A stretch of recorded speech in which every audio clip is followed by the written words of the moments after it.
Assalamualaikum. I am Dr. Pirira Mumtaz, and today we will be discussing oral glucose tolerance test. So now first we will briefly discuss what is glucose tolerance and how it affects a patient with diabetes and how it is in normal person. So what is glucose tolerance? Glucose tolerance is the ability of body to utilize or tolerate glucose and is impaired in patient of diabetes, which is either due to insulin deficiency like in type 1 diabetes mellitus or insulin resistance, that is in type 2 diabetes mellitus. In a normal person, an increased intake of glucose, which can be either during a test or during a normal meal, blood glucose level does not rise to an abnormally high level as normal people have adequate supply of insulin, while in diabetic person, when we give high dose of glucose, blood glucose level increase to an abnormally high level, which is maybe due to insulin deficiency or insulin resistance. And when it reaches above the renal threshold level, that is 180 mg per deciliter, the glucose starts appearing in the urine, which is called glycosuria. Now, what is the principle between this oral glucose tolerance test? The principle is that the degree of glucose tolerance depends upon the rate of glucose absorption through gut and secondly on insulin response. As glucose is absorbed, blood glucose level rises, keeping the peak but less than 180 mg per deciliter and regaining the normal fasting level after 2 to 3 hours. That occurs in normal people with normal insulin resistance and normal insulin level. Oral glucose tolerance test is indicated in the following patients. First, transient or sustained glucosuria, having no clinical symptoms of diabetes with normal fasting and random blood glucose levels. Second is in patients with symptoms of diabetes but having no glucosuria and normal fasting blood glucose levels. Third, in patients with strong family history of diabetes. Fourth, in patients with glucosuria associated with thyrotoxicosis, infections, liver diseases and pregnancy. Then in patients with unexplained neuropathies and retinopathies. Then with or without symptoms of diabetes mellitus, showing one abnormal value, that is either fasting or random blood glucose level is abnormal.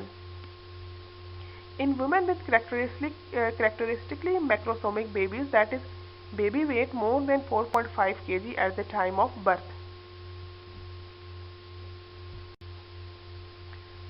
So what are the conditions in which there is decreased glucose tolerance? Decreased glucose tolerance means increased blood glucose level after meals. It occurs in diabetes mellitus, in hyperactivity of anterior pituitary and adrenal cortex, and in hyperthyroidism. Now, what are the conditions in which there is increased glucose tolerance? These conditions are hypothyroidism, hyperinsulinism, and adrenal cortical hypofunction, that is Addison's function. There are different types and methods of glucose tolerance test. Some of them are oral glucose tolerance test, which we are going to perform today, and then there is intravenous glucose tolerance test, cortisone stressed glucose tolerance test, extended glucose tolerance test, and glucose challenge test. Now, what oral glucose tolerance test measures, or what is its significance? It measures active insulin, hepatic function based on power of a normal liver to absorb or store excessive amount of glucose, effectiveness of gut to absorb glucose. The significance of oral glucose tolerance test is that it is performed for borderline blood glucose levels when it is difficult for physician to interpret the results. So for confirmation we suggest oral glucose tolerance test, and about these levels we will study later. It is done when fasting blood glucose level is from 105 to 120 mg per deciliter, that is, it is in between the reference range, and random blood glucose level is 120 to 260 mg per deciliter. It is not performed when fasting blood glucose level is more than 120 mg per deciliter and random blood glucose level is more than 260 mg per deciliter, because in these cases patient is already diagnosed as diabetic, so there is no need to perform oral glucose tolerance test.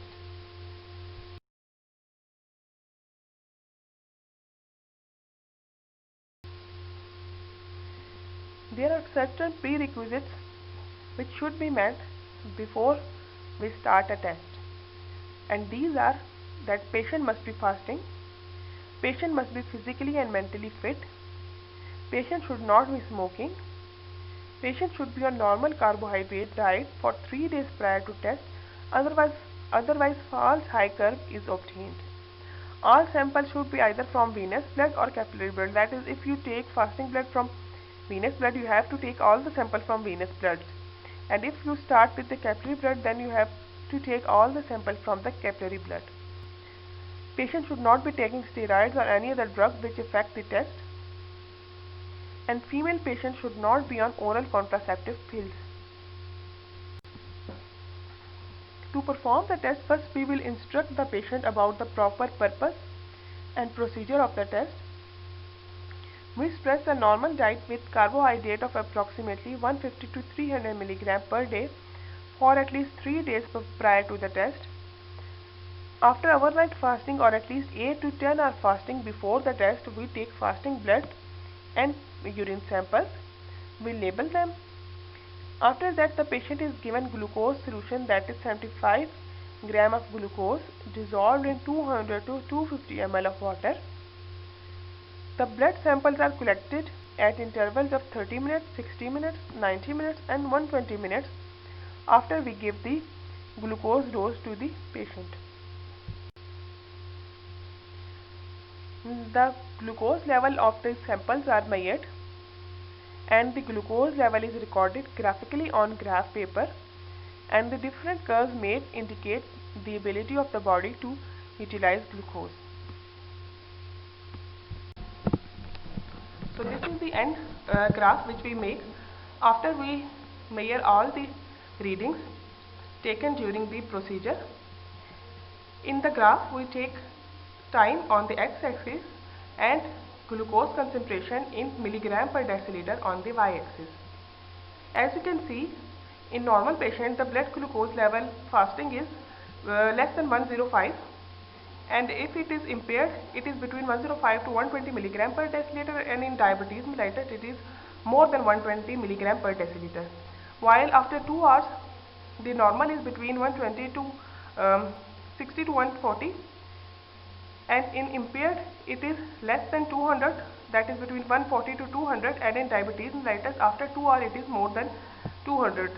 So the higher the curve, the more is the blood glucose level, and the lower the curve, more it is towards the normal levels. Now, what is hemoglobin A1c or glycosylated hemoglobin? It is the form of hemoglobin measured primarily to identify the average plasma glucose concentration for a prolonged period of time, that is over the previous 3 months. In diabetes mellitus, the higher amount of glycosylated hemoglobin indicating poor control of blood glucose level associated with cardiovascular disease, neuropathy, nephropathy and retinopathy. The normal level of hemoglobin A1c is less than 5.7%. The pre-diabetic level is between 5.7 to 6.4%, and if the level is more than or equal to 6.5%, it shows diabetes. Now this table shows the normal level, impaired level and blood glucose level in severe diabetes. The fasting blood glucose level is between 105 to 120 milligram per deciliter in a normal person, and in a normal person after 1 hour it should be less than 180 milligram per deciliter, and after 2 hours it should be less than 140 milligram per deciliter. While if the fasting blood glucose level is between 120 to 126 milligram per deciliter, it shows impaired level, and if after 2 hours it is 140 to 200 milligram per deciliter, it shows that impaired levels. And in case of severe diabetes, the fasting blood glucose level is more than 126 milligram per deciliter, and blood glucose level after 2 hours is more than 200 milligram per deciliter.